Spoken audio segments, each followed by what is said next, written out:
Welcome to a new garden portrait. Today we are looking at Phlox subulata, commonly known as Creeping Phlox.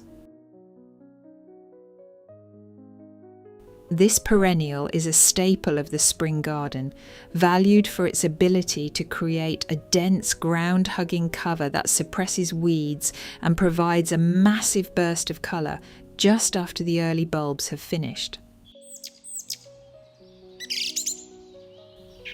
Welcome to Garden Portraits.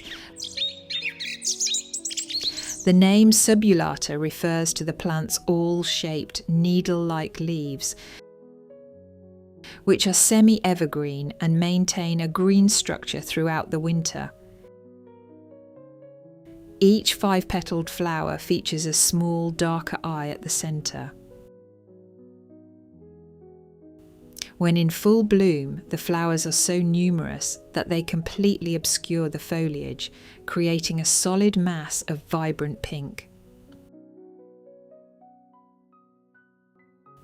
In landscape design, Creeping Phlox is highly effective for edging paths, spilling over stone walls, or covering sunny slopes.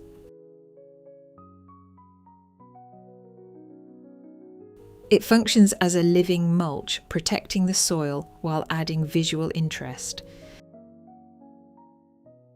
Its ability to soften the hard edges of masonry and paving makes it a favourite for rock gardens and formal borders alike.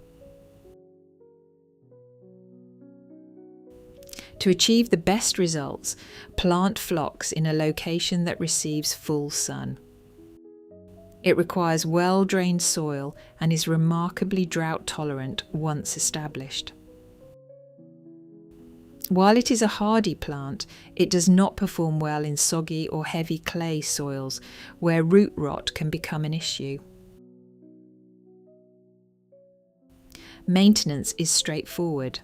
The most important task is to trim the stems back by about half immediately after the flowering period.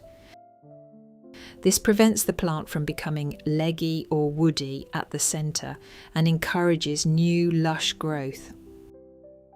Proper pruning ensures the carpet remains thick and healthy for many years. The Creeping Phlox is a practical and reliable choice for any gardener looking for maximum impact with minimal effort. It remains one of the most effective ways to transition the garden from early spring into the lushness of summer. Thank you for watching this portrait of a garden essential.